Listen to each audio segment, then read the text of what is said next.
Hi everyone, Steve here. Welcome to this bonus edition of Monday Morning Musing. Listen, as we launch into my premise of the negative influence of Platonism on Christianity, I make a statement many times trying to reinforce the point through this series that's coming up about the scope of Plato's influence in the world, not just in Christianity.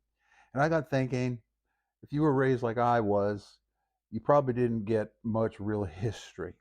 So I'm going to give you just a little bit of narrative history to try to show you that whether you believe it or not, whether you feel it or not, whether you understand it or not, you are influenced by Platonic thought. And I want to just show you the connection and how it came about. So this is going to be a 5 to 7 to 10 minute summation of hundreds of years of history. And just like I always say, you can't do in 5 or 7 minutes what would take a full seminar. So first of all, let's start with Socrates. Socrates, of course, you should know, was a philosopher in Greece.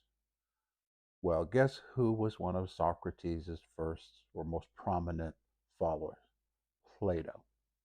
At 18, Plato hooked up with Socrates. Okay? So you go from Socrates to Plato. Well, then, guess who became a follower of Plato? Aristotle. Aristotle, at about the same age, became a follower of Plato. Now, Aristotle never trashed Plato. They had some divergent points of view later on, but he always respected Plato. So you go from Socrates to Plato to Aristotle. Now here's where it gets interesting. Guess who was hired to privately tutor whom? Philip of Macedon hired Aristotle to teach his son Alexander. You may have heard of him, Alexander the Great. So you have a direct line from Socrates through Plato to Aristotle to Alexander the Great. Now, because most history focuses on war, generals, great victories, battles, sometimes we don't realize that because of that lineage, Alexander the Great was a voracious reader and a studier and uh, loved books. So Alexander the Great basically conquers the entire Western world and some of the Mid East as far as India. Guess whose best friend was Alexander? A gentleman by the name of Ptolemy. Ptolemy, I think. Ptolemy. Grew up with Alexander. They were buds. When Alexander dies, his kingdom is fragmented. His generals are competing with each other. There's no heir. And making a long story short, guess who got the section of North Africa, particularly Egypt? Ptolemy. So watch this. Socrates, Plato, Aristotle, Alexander the Great, Ptolemy.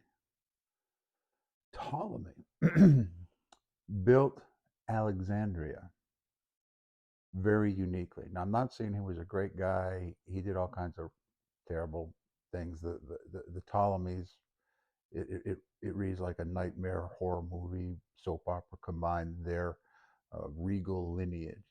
But the first Ptolemy, Alexander's buddy, establishes a city called Alexandria. And because Ptolemy was determined, he was raised in that philosophical tradition of Socrates, Plato, Aristotle, Alexander, Ptolemy. He tried to build a city of greatness based on knowledge rather than war, rather than conquering. And he set out to gather as much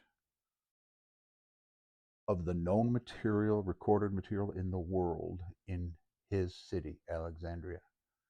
And Alexandria became literally the center of the world. Most of us have been raised with Greece, Greek, Athens, Greece, Rome, Athens, Greece, Athens, Rome, Athens, Rome, Athens, Rome, Athens, Rome. Nobody talks about Alexandria.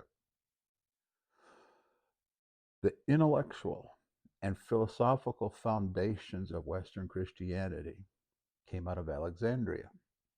And Alexandria has a direct line right back to Plato. And in Alexandria, not only were the first academies, literally, the literal first academies of study were in Alexandria, but when Christianity came on the scene in mid second century, early third century, roughly, the academy in philosophy bumped into Christianity and they really didn't enjoy one another. And the church fathers tried to present Christianity to a philosophical Greek world, and the Greek world tried to overcome Christianity. And there was transmission both ways.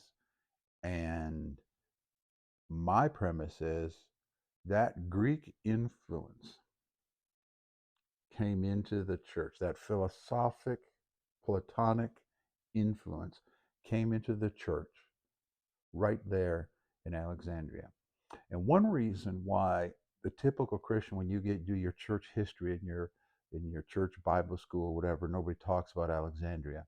It is also because that's where the concept of ultimate reconciliation, universalism, came out of that branch, that side of the church, and it came out of the debates with the Greek philosophers and the premise from the Greek philosophers that the human soul was eternal, that it came from eternity past, and it's impossible to destroy the human soul. So that's some of the background of that particular doctrine. But I just want to emphasize, show you the connection. Socrates, Plato, Aristotle, Alexander the Great, Ptolemy. And most of us haven't learned much about Ptolemy. And again, that's European bias. You and I were raised when we learned Western civilization, 10th grade in high school, whatever. You know, it's all about Europe. Nobody talks about North Africa. Nobody brings it up. Nobody mentions Alexandria. So I can assure you that at the very bedrock of our existence, Plato is lurking around there somewhere, for better or worse. Now, none other than Alfred Lord Whitehead made a statement like this regarding the influence of Plato. He said that all subsequent history and all subsequent thought are merely footnotes to Plato. So I'm not just the only one who has this opinion of the influence of Plato. And just to show you how much influence Plato has coming through Alexandria, coming through North Africa, I'm going to read a list to you of the names and the categories of disciplines that had their origin in Alexandria. Why is that important? Because Alexander goes back to Plato. And here's just a few names: Euclid, Galen, Claudius Ptolemy, who was the father of geography and astronomy and astrology, Claudius Ptolemy came up with what latitude and longitude that we still use today. Aristarchus, who was the first person who ever taught that the sun rather than the earth was at the center of our universe. You know, you and I were taught in school it was Galileo. It was Aristarchus. Arius, okay, Christian heretic, but a great thinker. Philo, great Jewish uh, theologian who also tried to uh, accommodate Grecian thought and Grecian language with the Hebrew scriptures for better or worse.